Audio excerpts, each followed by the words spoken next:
Time to talk. Early morning show, 38 degrees. On our way to more. Landry, Nathan, Landry. All four of us are here. Maybe we should consider an incremental anniversary celebration. I almost said birthday. You can text us at 225-9697, 225-9697, 225-9697. Good morning, you two hosers. Thank you.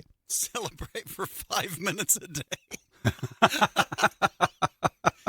For 2 weeks. Slow rolling? 2 weeks. That would be, in 1 week, that would be 25 minutes. So in 2 weeks, it would be 50 minutes. So that'd be about right. Celebrate the anniversary for 5 minutes a show for 2 weeks. Get the most out of it. Why limit it to just 1 day, Nathan? Why, indeed? You know, we're less than 2 weeks away from our 20th anniversary of the early morning show, hitting the airwaves on January 2nd, 2006. Wow. We're less than 2 weeks away, Nathan. Where did the time go? I know. We just got so busy, just turned around. And what people, they keep asking me over and over, they say, hey, we heard about your anniversary. Is anybody still listening?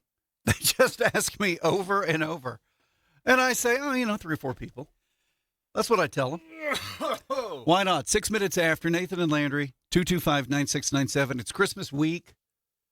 It is. And Landry, it's getting down to the wire on me finishing up these Christmas movies. I mean, I've got to get them done. I hear where you're coming from. There are probably too many for me to finish by Christmas. And then once Christmas comes, I don't want to watch any Christmas movies the day after. Now, I am saving Private Ryan, Midnight at the Magnolia, because it's a New Year's movie more than a Christmas movie. And so I do plan on watching that after Christmas. I watched yesterday a double feature, The Christmas Train with Dermot Mulroney, Kimberly Paisley-Williams, Danny Glover, and Joan Cusack. And you know what? It was lovely. That's a strong lineup. Let me tell you something else. I followed it up with A Christmas Proposal. Which one is that? Which is awesome. I think I watched that this year. Which one is that one? No, you haven't. It's on Paramount. You've never seen it. Oh, that's right. You have never seen it. I haven't. I don't get Paramount. It's with the attractive lawyer. Yeah. Finds this attractive rideshare driver who's a budding chef who wants to start a line of food trucks. And he's trying to take over his family's law firm, and he wants to ace his brother. His brother's married, and so he needs a girlfriend.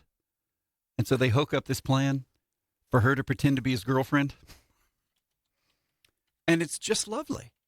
It is just a lovely and wonderful movie. I really enjoyed it. Is it available some other place on Paramount besides? Oh, snap.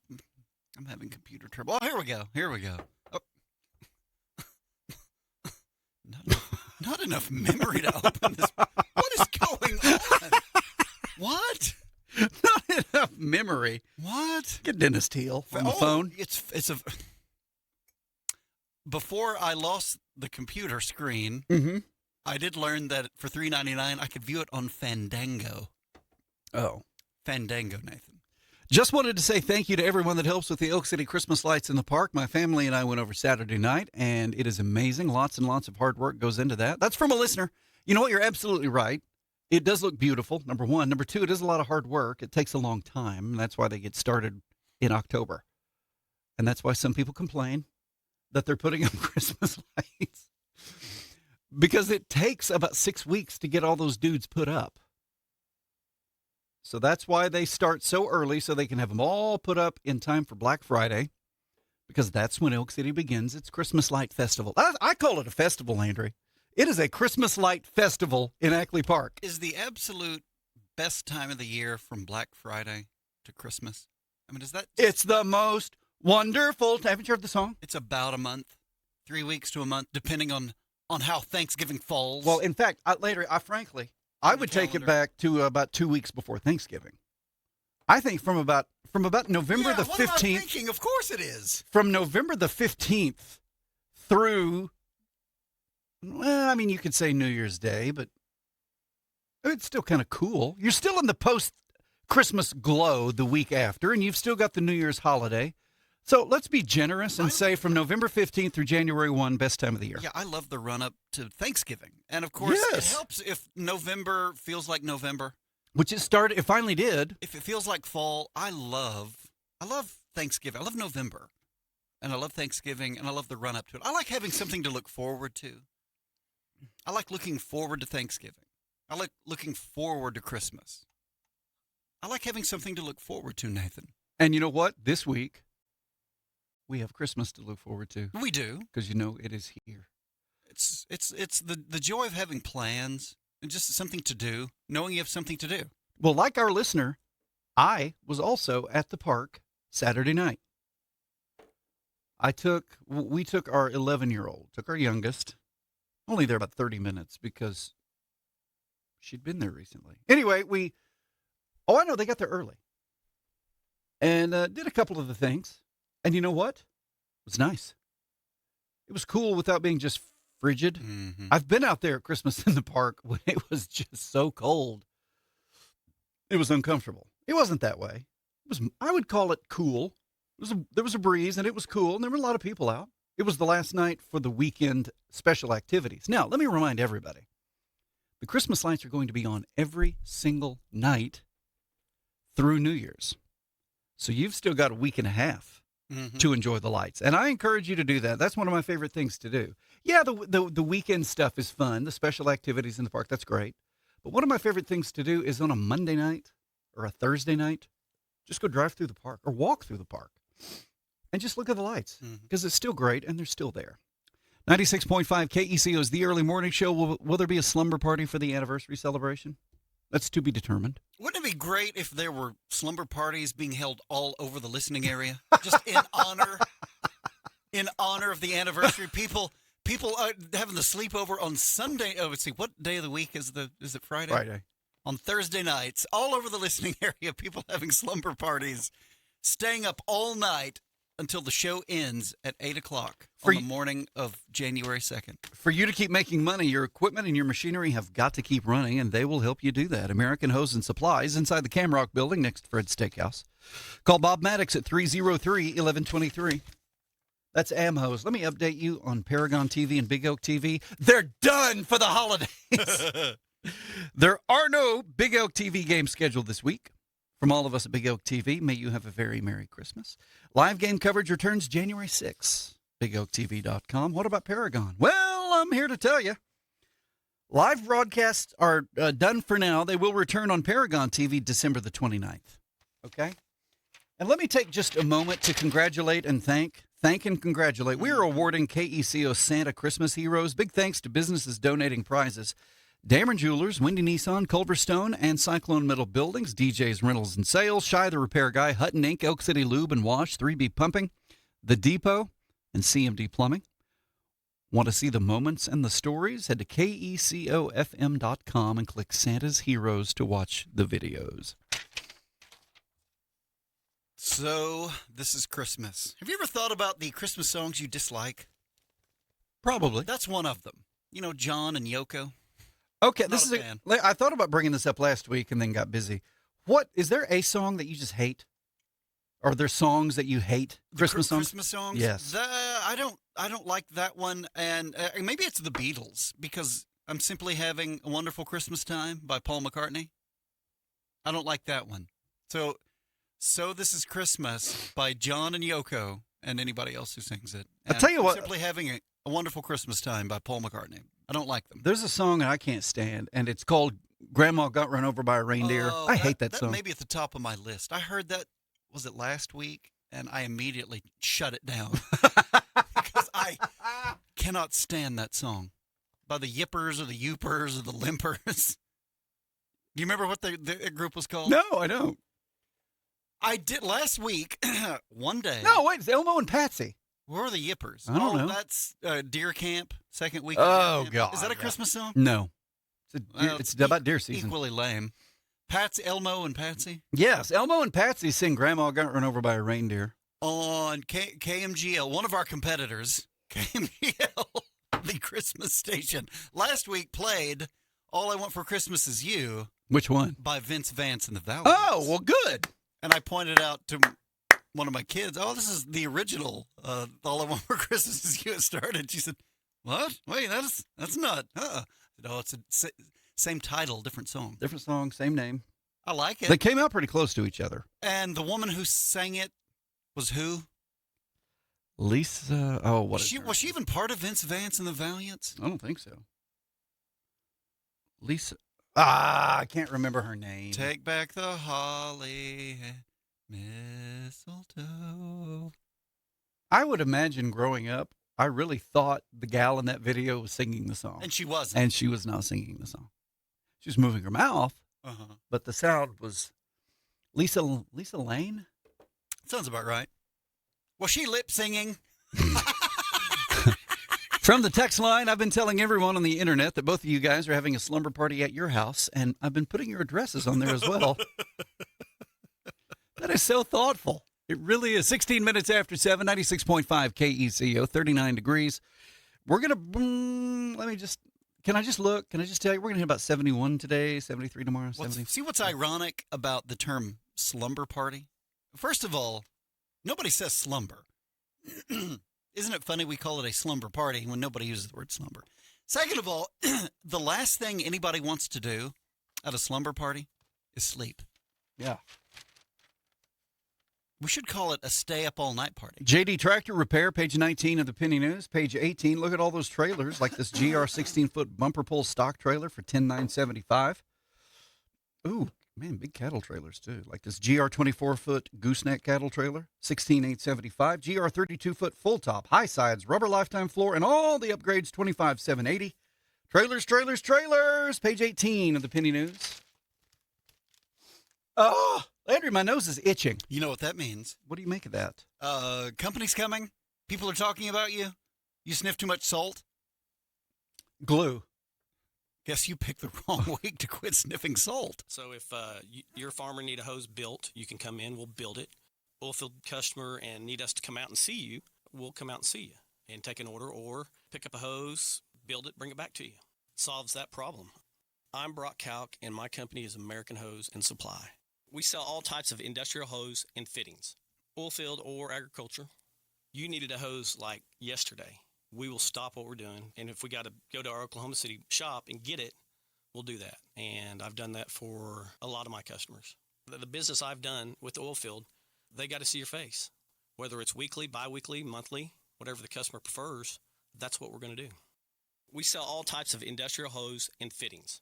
In the oilfield, sometimes you get a call for a crazy, hey, can you get this? And you go find it for them. American Hose and Supply. Come by and see us at 2111 South Main, Elk City, Oklahoma, in Camrock Building next to Fred's. Or call 303-1123. Solves that problem. Briley Bacca is an investment advisor representative of and advisory services offered through Royal Fund Management, LLC, an SEC-registered investment advisor. Every dollar you save for retirement has a silent partner, and it's your crazy Uncle Sam. He's waiting with his hand out, ready to take a chunk of your IRA, your 401k, and even your Social Security if you're not careful. But here's the truth. You can fight back. With the right strategy, you can keep more of your hard-earned money in your pocket and out of Washington's. At Advanced Financial Strategies, we specialize in family wealth management, helping families in western Oklahoma cut down on future tax bills, maximize income, and keep control of their financial future. Don't wait for the IRS to decide how much of your retirement you get to keep. Call me, Briley Bacca, a certified financial planner professional here in Clinton, at 323-6800 or visit our website, retirewithbacca.com. Advanced Financial Strategies, your money, your future, your choice. What if you got yourself a new pickup for Christmas? While it's still 2025, Barbara Dyson Ford has all 2025 F-150s ready to go with 0% interest for 60 months. Pick any trim package you want, the deal's the same. All 2025 F-150s come with no interest for 5 years. And to make sure you get everyone else gets they want, make no payments for 90 days. It's the most wonderful time of the year at Barbara Dyson Ford. Online at barbadysonford.net. This message, Santa certified, and comes with a North Pole seal of approval. We did the Veterans Monument in Oklahoma City. At the time we did it, they didn't want any names on it. They were just doing the different wars in bronze panels on granite. 20 years later, they decided they want all the veterans' names on the back of the monument. Well, there's no way to engrave it, so they wanted to put bronze names on there. And we said, you can't, that won't work well. They ended up finding someone that would put the bronze names on there, and then they started kind of popping off and everything. So then they called us to go in and see how we could clad it and get the names on it after the fact. So there's just things that come up in the granite industry where you have to investigate and figure out how to fix it or create it. Some things you just won't do, but, there's projects that are nice out there that not everybody will have a hand in, will want to have a hand. Willis Granite Products. Our website is willisgranite.com.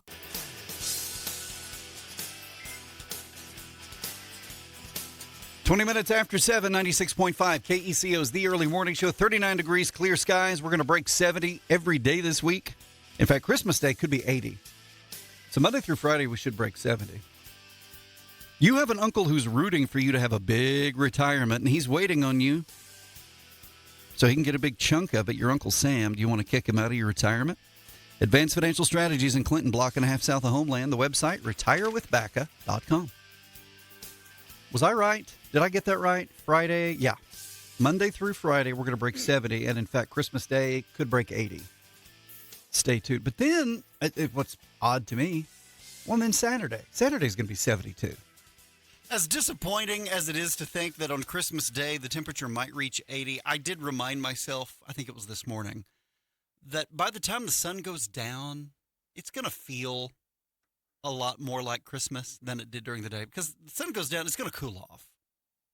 Even if it's going to reach near 80 on Christmas Day, once that sun is down, at least in the evening, Christmas Eve, Christmas Day night, it will feel more like it should. So which of your T-shirts and good shorts are you going to wear to Christmas dinner?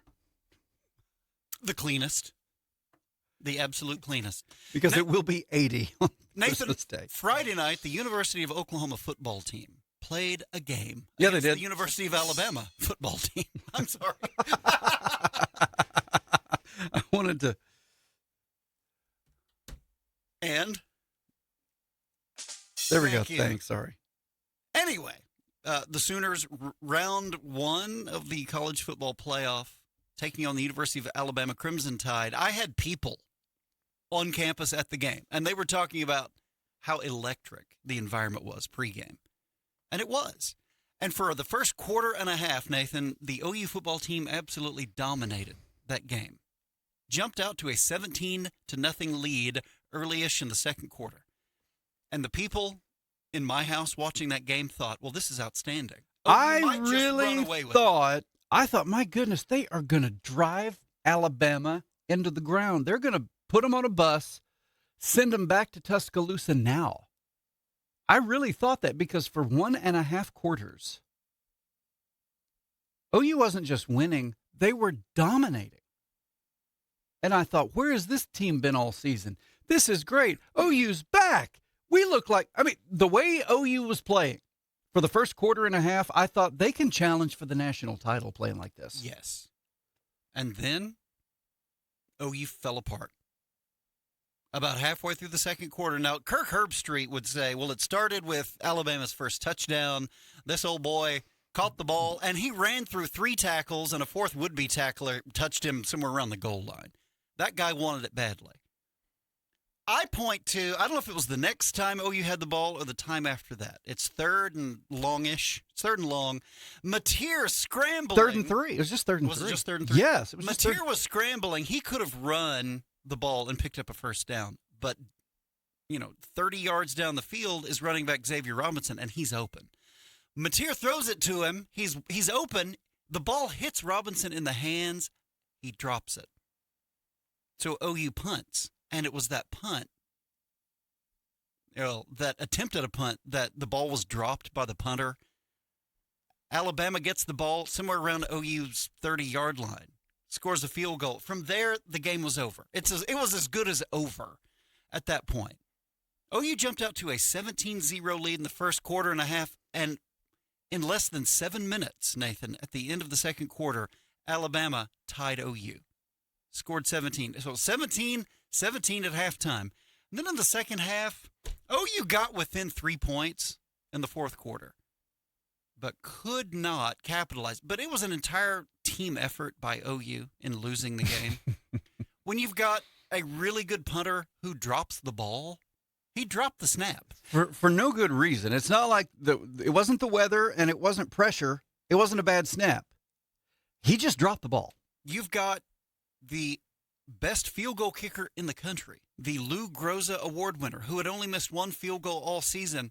He missed 2 out of 3 for OU Friday night. You've got John Mateer, who gifted a touchdown to Alabama, threw the ball directly to a defender. Nathan and I are still trying to figure out who made the mistake. Was it Mateer? Was it the receiver? Did Keontez Lewis run the wrong route? Just absolutely gave them those 7 points. Gave them 3 points on the drop, the punt, the attempted punt, the drop snap. Jumped out to a 17. That was as dominant a performance as OU's team has had all this season. Well, or Against a talented maybe in a long time. In a long time.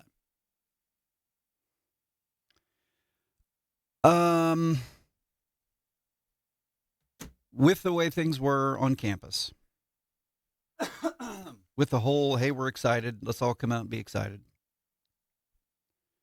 And the way OU started that game, I really thought, my goodness, these guys are for real. These guys have healed up, been coached up, got fired up. The offense. And are ready to go challenge for a national championship. Even the offense was playing well. They were able to run the ball a little bit. They were running up to the line of scrimmage, breaking the. I thought they look different. They look better. They look more sharp and energetic. Mateer was playing well, with the exception of a ball that missed Giovanni Gibson. It had to be 5 feet over his head easily. It was wide open. Wide open. And he sailed it. Except for that, Mateer looked good. He wasn't wearing tape on that right thumb of his. Our good friend Chopper Dave said that the receiver Lewis missed the play call, missed the change. Did Mateer change it at the line of scrimmage? Is that what happened? So, well, that's what he said. I mean, he said he The missed play the play change, so changed. I assume that's what that means. So, the receiver is streaking down the sideline when I guess he was supposed to run a comeback. And you know what? I bet Mateer threw it right where he was where the receiver was supposed to be. But instead, threw it right where a defensive back was. And by the way, I don't care if it's OU against Alabama a month ago and Bowman gets it thrown right to him and takes it to the house, or if it's this cat from Alabama. Bowen. Mm-hmm. Yeah. You said Bowman. What? Okay. Whatever. You meant Bowen. Harry Bowen, whoever it was. Right. And this is bigger than this one game. What I'm about to say. This is a football statement, Landry. Whoa, hold on. Let me get a piece of paper and a pen. Defensive backs get a lot of credit when the quarterback makes a terrible play and throws it right to them. And we talk, he had an interception. Awesome game. He had an interception. Wow. Let me tell you something. When the quarterback makes either a bad throw or a bad decision, or there's a mistake, and the ball comes directly to a defensive back, they're supposed to catch it. Now, if they make some nifty moves getting back on the return, that's great. But even this kid from Alabama, all he did was take off, start running. The ball was thrown directly to him, and then he ran the other way as fast as he could, and it was fast enough. He didn't make a great play. John Mateer it was miscommunication. It's not like the Alabama defender made a great play. No. He didn't. The ball came right to him, and then he just ran straight. You've got to give it up and bow down to Alabama. Down 17-0 at OU. And Alabama did not give up. No. They easily could have folded, and they did not. Okay, and I'm going to say something here. I have seen this for 30 or 40 years. And we've talked about it on the show. When you have almost 20 years. When you have a team, when you have your opponent reeling, I mean, when you've started strong and you're ahead in basketball, you're ahead by 15 points. In football, you're ahead by 17, 21 points. In soccer, you're ahead by 2 goals. Whatever. In tennis, you've won the first set and you're up 2-0 in the second set. Whatever the sport, whatever the team sport, Landry, when you've got your opponent down like that, when they are laying on the ground and your foot is on their neck, you have to finish them off. psychologically, there is some desire to take your foot off the gas pedal, to take your foot off of your opponent's neck and to let them live. I don't know why, but it does exist. It's just you can't keep the same zeal and emotion when you're doing really well and you're ahead by 2 or 3 or 4 scores. I guess you think I can ease off now. OU had Alabama in that position. And we're up 17-0 midway through the second quarter at home in the playoff and could not finish them off. Alabama earned its first touchdown. I think it earned its first touchdown. Now, OU gifted Alabama some points after that. I can't help but wonder that 3rd and 3 where Mateer throws it to Xavier Robinson, who is open, and the ball hits him in the hand, and he drops it. I can't help but wonder if OU goes down and scores then, is that too much for Alabama to come back from? A touchdown? You mean a touchdown? If OU scores a touchdown there. If at that point it's 24-0? Even a field goal would have helped, but if OU scores a touchdown there, at that point it would have been 24-7 because Alabama had already scored. Okay. But, if OU comes back and scores a touchdown, punches back and knocks him hits him in the nose, is Alabama going to be able to come back from that? I don't know. To me, that's when the game changed. Kirk Herbstreit would say, well, that touchdown. It was 4th and 2, and they throw the ball, and the dude goes in and scores. And maybe he's right, but for my money, the game changed when Xavier Robinson dropped that, not just a first down, he may have scored a touchdown on that pass. The very next play is the snap to the punter that gets dropped. Alabama takes over around OU's 30, and the defense only gives up a field goal, but that's still more points. Yeah. So, there's a big flip right there. OU could have scored a touchdown, doesn't, gives the ball to Alabama, gives up 3 points. I remember, Landry, I called it a 10-point swing. Oh, you did? At the time. I said, because if Robinson holds on to that ball, he's on the 15-yard line, 10-yard line. Maybe he runs it in for a touchdown. Maybe he does. If not, they're awfully close. You can probably score. Instead, attempt to punt the ball. The punter, what is his name? Is it Grayson Miller? Yes. That was his name? One of the best punters in the country, except Friday night. He drops the snap, which was bad enough, but he also had 2 sorry punts. Yeah. That gave Alabama really good field position. I'm going to say this. Look, Alabama deserved to win that game. Yes, they did. Alabama deserved to win that game. OU did not. And OU and Alabama, part of the reason they deserved was their willingness to come back. They didn't give up. No, they did not give up, and they came back and played well. But let me say this. OU absolutely collapsed. It was a collapse, which is really odd for this season's team to collapse like that, because they were able to stay in games and win games that they should have lost.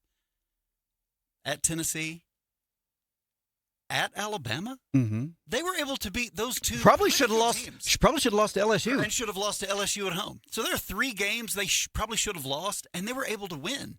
So how is it that OU wound up losing a game that it should have won? To go from, I've never seen a switch like that, to go from dominating a game the way they did to just imploding. It makes you wonder what was going on. Was it just bad luck, or was it some bad a series? Were they up too much? Maybe. Would they have been better off being up 7-0? Because it wasn't just one instead of 17. It wasn't just 1 or 2 guys. It was a total team effort. The punter, the field goal kicker, the quarterback receiver. It was just terrible. Xavier Robinson dropping the ball. And now, granted, I don't know that it's a good idea Nathan, to count on your running back to catch deep balls. Well, but he was open. But he was open. But he was open. Exactly. But it was a total team effort and a total team collapse. Totally. Against a good team. Look, early in the season, they were up on Temple and Kent State and those teams and Illinois State, but they had not been up like that against a really good team. It was always close. Is it possible they just didn't know what to do? I wonder if maybe they didn't know how to play with the lead. I think against a really good team. Yeah, against a good team like that. I think it's possible. It's possible. They just didn't know how to play with the lead. Got in their head and were they thinking ahead to Indiana and the Rose Bowl? I was. I mean, my productivity fell off. When OU got up 17-0, I felt my intensity level fell as a fan. It was hard not to at that point. And so maybe the players... I don't know. Oh, and we haven't even mentioned, once again, Aaron Kalk and I had this discussion Friday about how Brent Venables is a very disciplined human being, and he seems like a disciplined coach. And yet, OU has had a track record this season of getting dumb, bad penalties at the worst times. Well, yeah, one of those dogs of a punt from Grayson Miller, guy, I think it was a punt, runs it back, and then Taylor Wine, the OU, he's a linebacker, but he's in on special teams apparently. Yeah, he winds up hitting a guy out of bounds. I mean, it's questionable whether it should have been called, but then you have the lineman pushing the guy after the play's over. Yeah, but it's the play with Jean-Pierre. Yeah, the offensive lineman, where it did not affect the play at all. It was away from it. It was after the fact, and he decides to hit him. I'm not sure I've ever seen the head coach and the offensive coordinator chew a guy out like that. That was entertaining. Venables got in that dude's face and let him have it, and then waiting in the wings was his offensive coordinator, Ben Arbuckle, to give him more of the same. Those two penalties, Landry, killed OU and helped with the implosion. I know Alabama scored on at least one of them, one of those series. And so from that standpoint, one of the oddest performances I've ever seen. An absolute team effort at imploding. I mean, the whole team fell apart. It wasn't just one or two people. It was as though the whole team the mistakes. It's inexplicable. But I would like to hear an explanation, a real one, not coach speak. I'd like to hear a real and maybe one day we will. Maybe somebody has sources inside the team and it'll get out. Do you think Arbuckle went after Louis Pierre after Venables did just because he was so upset? Or do you think there's an expectation? No, I think he was upset. I saw such anger on his face. Ben Arbuckle seems like a pretty controlled guy, and he went off. He did. I wonder, though, under Venables in particular, is there an expectation that you need to light your guys up? Maybe there is. It's not just the head coach, the assistants, the coordinators. Remember the fire? Remember the fire 20-odd years ago when Mike Stoops and Brent Venables were both on the sidelines? They were going at the players, then eventually I think they'd go at each other. They would. They'd chew each other out, go at the players. That was awesome. That was awesome. Watching that. You're right. I had never seen a head coach and a coordinator take turns going at a guy. That was funny. But it was just, you think. But you know what? Big picture.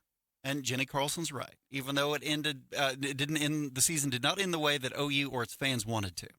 It was still a successful season, exceeded all expectations. She said she had OU going 8-4 this season. And she said, that might have been unrealistic.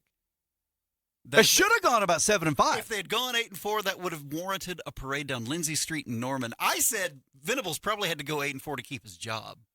I think he's keeping his job. Yeah, go regular season 10-2 and making the playoff.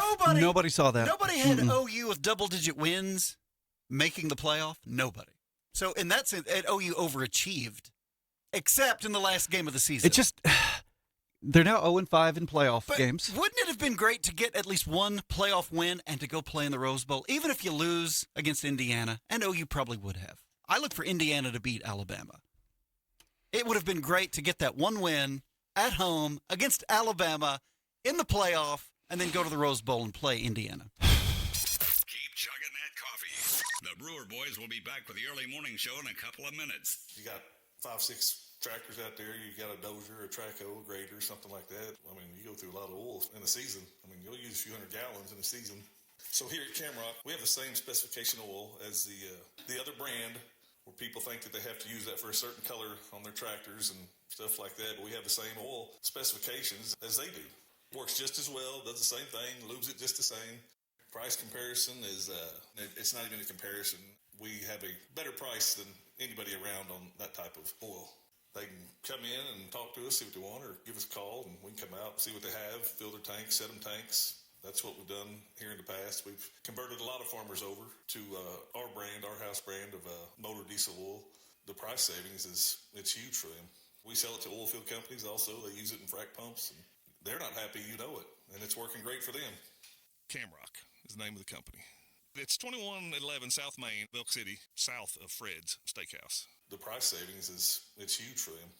House shoes are always a good little stocking stuffer, or just like a cozy little gift to get a house shoe with a blanket combined. I don't feel like you can go wrong there. We have a brand called Spongel. It's soap on a sponge, and it goes up to at least 25 plus uses. That's a great stocking stuffer to come in and get. We also have little jewelry boxes. We have teleties. We have perfume. So several different items to look at for stockings. What are those right over? They look familiar. What am I pointing at? Those beautiful nutcrackers. I just love nutcrackers. They are just so fun and just make a great table display. Tell me about these things right here. They kind of remind me of the Whoville trees. They are just fun addition to winter, and I feel like you can leave them up all winter long. It's not just one of those Christmas trees that you feel like you want to just take down as soon as Christmas is over. Any gift you buy, whether it is small or you have 4 bag loads, we offer free gift wrapping. Grandview Pharmacy and Gifts, now located at 1503 West 3rd Street in Elk City. If you think I'm going to talk about hiring drivers, you're right. Drivers. Canyon Oilfield Services needs drivers for the Elk City, Hinton, and Chickasha offices. Let's cut to the chase. They've got a lot of work for you to do, and they offer full benefits and good pay. Good pay and full benefits. So to recap, full benefits and good pay. Drivers. Apply at Canyon's office on Highway 6 south of the Elk City Golf Course. Or call 729-3297. 729-3297. At Canyon Oilfield Services, the keyword is service. My dad and I don't change our minds easily, but we really wanted better grades on our cotton. So a couple of years ago, we met with Keith and the team at Carson County Gin. I'm cotton farmer Spencer Smith, and my dad is Jimmy Smith. We liked what we heard and saw in that meeting. We liked it a lot. Keith Mixon said he wanted to earn our business, so we gave him a chance, and it paid off. The communication was great through the whole process. They contacted me on a regular basis. When I called them, someone always answered the phone. The cotton came out looking great. Their attention to detail got us a higher grade and a higher price. Turnaround time was excellent, but they made sure to do the job right to get us better, cleaner cotton. And then they helped us sell it for more money. Carson County Gin is located near White Deer, Texas, west of Pampa. You'll find them online if you Google them.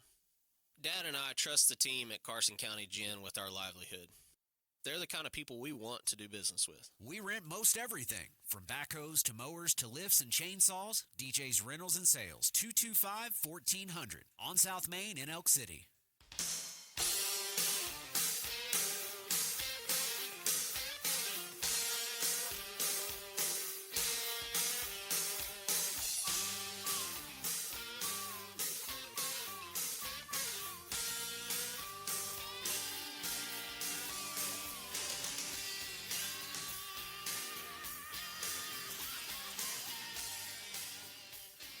People surprise you sometimes. You just never know. 96.5 KECO is the early morning show. Forecast this hour brought to you by Carter Electric. Since Harry Truman was the president, that's really all you need to know, Landry. 225-2447. Carter Electric, authorized Generac generator dealer, keeping those lights turned on. They will answer your call at midnight. Well, someone will.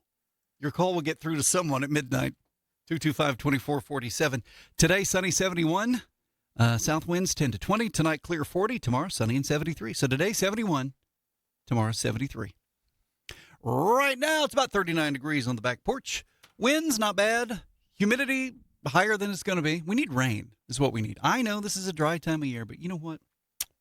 We'd take some rain. Because, friends, it is dry out there. Beckham County Sheriff Derek Manning is in the room to enlighten us. Good morning, Sheriff. You doing okay? Good morning. Doing well. All right, let's get right into it because you've brought us a whole bag of goodies here. Basket of goodies. Tell us about the search warrant.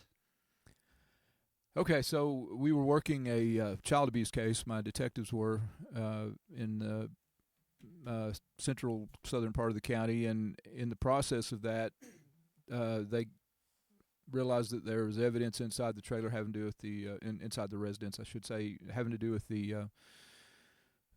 child abuse case they were interested in working, and also they received information that there were some weapons inside the residents, and one of the residents, adults in the resident, was had a felony record, convicted felon out of another state. And so in the process of that, we served a search warrant, I believe it was a Monday afternoon, and took several people just because there were weapons involved, and we had engaged with these folks before. And they found a couple of rifles, I think, inside the residence that were accessible to the person with the felony record, and I believe we recovered a pistol also. So those people were initially we arrested the individual that had the felony record, but also after a further investigation learned that the person who was in the residence with them also was aware that the weapons were there, and that person had a felony record, so that also added an additional charge for him. So, and then also the child abuse case is still ongoing and still being investigated. And then you told me about something that some people really do show some ingenuity, don't they, in their efforts? So you do something illegal and get arrested, and then you decide, okay, we're really going to get creative to get out. There's a lot of effort sometimes to do things the wrong way, but and this was purely through the investigative efforts of one of my detectives. Just did a good job working on this and actually uncovered this, I guess, plot is what you'd call it, on his own, and began to work it, and then it spread out to involve several people. But an inmate in our jail was wanting to bond out and leave and go to another state. He has some affiliates in another state that he felt like would hide him, and he assured these folks would pay them for their efforts. But he was encouraging some people to take some stolen checks that they had access to, forge the owner of the company, it was company checks, forge the owner's signature, who was also an inmate in jail. And at the time, it was a very complicated set of circumstances, but he was encouraging these women that were out on the outside of the jail to forge the signature of the company owner, pay the bail bondsman a $5,000 fee in order for the bail bondsman to bail this guy out so he could leave and go to another state and hide from the charges that he's currently sitting in our jail for now. So my detective intercepted that information, worked the case very quickly, did a good job, very thorough, and got the information that he needed to get the warrants he needed. So we recovered the checks, intercepted the check from the bail bondsman when he actually intercepted the physical check when that was brought in, saved that bail bondsman from being out a lot of money, and then in the process also got warrants and picked up and arrested the two ladies that were involved, and then is still working on some other aspects of the case, but got a confession from at least one of those and nailed down some further details, which is probably going to expand the case for. So just kind of a crazy set of circumstances is something you don't really expect somebody to be trying to commit fraud while they're sitting there in the jail, but that does happen. I mean, the crime does not stop just because they're in custody for some of them. A week ago, when Derek was here, we talked about people trying to sneak contraband into the jail. Yeah. And this week, a story about someone who's in jail. Okay, let's come up with this scheme to get some forged checks to get me out of jail. Yeah. So, it's what you have to realize is you would think the criminal activity would stop once it got to the jail doors, but when you think about it, inside the jail is where the folks that have been attempting to commit the crimes are. So they're still thinking of things to do apparently all the time. Beckham County Sheriff Derek Manning joins us, 96.5 KECO's The Early Morning Show. Hey, have you ever heard of different incarcerated inmates who come into jail? I mean, completely unrelated, separate issues, but once they're inside, they start hatching odd plans? Oh, absolutely. There are acquaintances made, unfortunately. So that does happen. Moving right along, there was a stolen vehicle in Eric. Yeah, so that was kind of a quick case. The vehicle was reported stolen. Our deputies worked that case, I think, Friday or Saturday. I can't remember which day I saw it on GeoSafe, but reported the stolen vehicle and a trailer that was also stolen. The lady owned in Eric. The deputies took the report, and just a few hours later, we recovered the vehicle in Eric. So it didn't get far. We don't know. We're still investigating. We've got a couple of possibilities, but it's unclear why it was taken and moved a few blocks away to another location in Eric, but that's where it was recovered. Okay, this makes me think of another issue and another question to ask you. Have you, in your time in law enforcement, have you ever had a circumstance where somebody genuinely thought their car was stolen, come to find out it had been borrowed by a relative or a friend without telling them? We do have that happen more often than you might think, and sometimes it's a case of a relative took it and sort of had permission and it was okay, and that person didn't want to file charges. Sometimes the relative swears they took it and had permission, and the person that owns the car said, I never gave them permission, which that's actually a charge called unauthorized use. If it's not like a stranger stole your car and ran off with it, but it's somebody that sort of had access to it, knew where the keys were, that sort of thing, and took it against your will and without your permission, that's a different charge. But, yeah, we get a lot of those cases, and they can go both ways until you get everybody together. You never know for sure whether they're going to say, oh, okay, yeah, that's who's got it, or nope, he knows he's not supposed to be driving that. So it can work either way, and we've had both recently. So, have you ever known of anybody to have multiple cars stolen?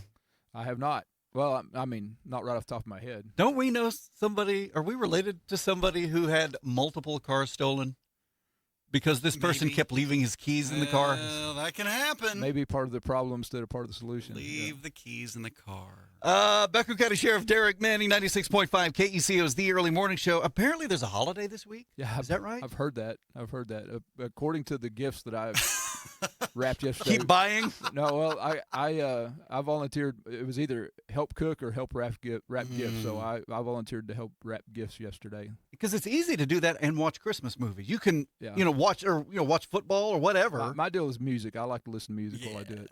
Whereas if you're cooking, you have to really be involved in the cooking. Well, it's harder to do other things. Nobody wins if I do that. What kind of music does Sheriff Manning listen to while wrapping gifts? I did it Saturday and Sunday. So Saturday was 1970s outlaw country mix. Outlaw. That That's has ironic. nothing to do with Christmas. But it's also ironic that the sheriff would listen to outlaw music. Yeah, right. Yeah, well, what can I say? I cut my teeth on Waylon and Willie and Merle and Johnny. So what was yesterday? Who'd you listen to? Yesterday was I found one of those channels that plays the light jazz Christmas versions, instrumental. I don't like words if I'm trying to work. If I know all the words, that's what's just. So the outlaw country's fine because I can sing along. But if it's all those other songs, I just give me the vibe. That's funny. That is anyway, so people are going to be traveling, right? People are going to hit the road and they're going to go in places. I was trying to remember how we got to that conversation. So, yeah, I just wanted to talk a little bit about, first of all, buckle your seatbelts, please. That's the thing that in all of my years doing this, and for a long time now, the people I've seen that were hurt unnecessarily, it was because they weren't wearing seatbelts. And that's not to say that you can't be hurt if you're wearing a seatbelt, but the injuries go way down, the fatalities go way down, and just the chance of you being hurt go way down if you're just buckled in. And please, for goodness sake, buckle your kids in the proper size car seat.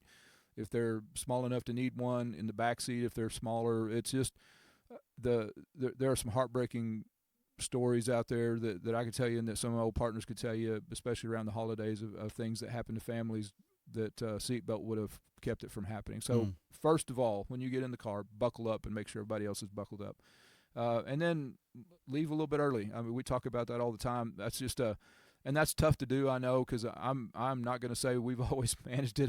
I've been part of that scenario where you go rushing out the door and it's like you get ready to leave and stop and go, oh, I forgot this. You have to run back in, and next thing you know, you're 10 or 15 minutes late for where you're headed. But you're not going to die from being late. You could die from rushing and hurrying and not being careful around the other people. And that's the other thing is watch the other people. This is a little bit maybe impolite to say, but I was telling you about one of my old highway patrol partners that used to say people are pretty smart, but traffic is an idiot. And so that gets to be true when you're out there on the interstate. And when you get all of those people together, crazy things can happen. So you've got to always be watching out for the other guy, the other people, the other circumstances, and just don't let yourself be distracted, which leads me to the next thing, which is please stay off the phones.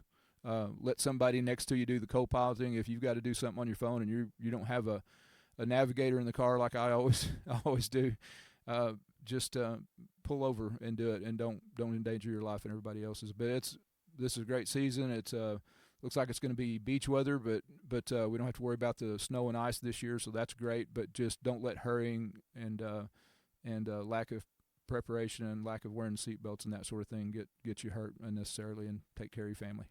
Beckham County Sheriff Derek Manning. Derek, always enjoy it. Merry Christmas to you. Merry Christmas. Thank you, guys. You be safe. 5 away from the top. Jared coming in to give you his newscast. 96.5 KECO's The Early Morning Show. Good morning. Partly sunny and 45. This is the Paragon Morning News. I'm Jared Aithup. An Oak City woman is facing multiple felony and misdemeanor charges after a months-long investigation into allegations she has supplied alcohol, nicotine, and drugs to a juvenile. According to court records, a warrant was issued on December 28th for 27-year-old Kimberly Ann DeGarmo of Elk City. She had not been arrested as of press time. DeGarmo is charged with felony counts related to encouraging a minor to commit a drug crime and violating the Oklahoma Computer Crimes Act, along with misdemeanor counts of furnishing alcohol and nicotine products to a minor. The investigation began in late October after police received a report involving a juvenile attempting to obtain alcohol through an adult. Investigators say phone records, electronic payments, and social media messages supported the allegations. A judge found probable cause for the charges. All charges are allegations, and DeGarmo is presumed innocent until proven guilty. 3 pleas were entered on Monday, December 8th in the 100 Judicial District Court in Childress County, Texas. One of those involved a Wellington, Texas woman. According to a press release, 47-year-old Julie Roberts Collins was placed on 5 years probation for the third-degree felony offense of theft. Collins was arrested by a Texas Department of Public Safety ranger after being indicted by the Collingsworth County Grand Jury on August 21st. As part of the sentence, Collins was ordered to pay $61,790.07 in upfront restitution, $376 in court cost, and complete 200 hours of community service. If her probation is revoked, Collins could face up to 10 years in prison.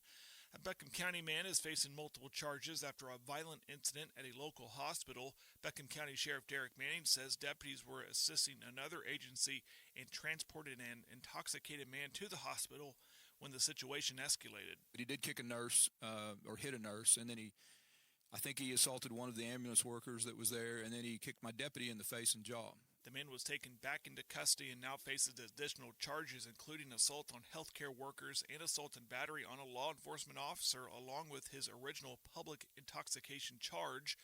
The case will proceed through the court system. In state news, local reaction to President Trump's reclassification of marijuana. Oklahoma News Network's Jacqueline Scott has that. President Trump's order easing marijuana restrictions draws a no-comment yet reaction from the Oklahoma Bureau of Narcotics and Dangerous Drugs Control. The order removes marijuana from the same Schedule 1 classification where it's been to Schedule 3. I'm Jacqueline Scott. These stories and more on our Facebook page and website. Partly sunny, 45 outside. This has been the Paragon Morning News. I'm Jared Aithup.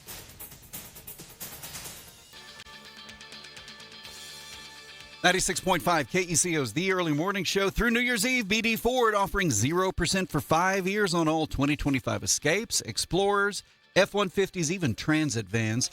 How about gifting yourself a brand new vehicle for Christmas and getting it off your taxes? BD Ford, northeast part of Elk City. 96.5 KECO. One of our listeners said, I hate to be a negative Nancy, and I do root for my teams around here, but OU choked just like Texas Tech is going to choke. It is what it is. Don't you know that the Texas players and coaches were watching the games over the weekend, saw Tulane just get smoked, saw James Madison just get smoked? They had to gnash their teeth, Nathan, and say, if we had been there, that wouldn't have happened to us. We would have made it a game. We could have won. It makes you think OU didn't. We talk about handling adversity. It's like they didn't know how to handle success. They got way up in that 17-0 and dominating, and it's as though they said, uh-oh, what do we do now? We might just win this game and have to play Indiana and then they got nervous. Yeah. They thought of success and then got nervous. Fear of failure, their fear of success is a greater fear for them than the fear of failure. Great show as always. Hope you two have a great day. Thank you so much. Fox News, Exploring Energy, and more coming up here on 96.5 KECO in Elk City. Hey, it's Christmas week. Hope you have a great day. Hope you stay safe. And I hope you remember at about 3:45 this afternoon that KECO loves you.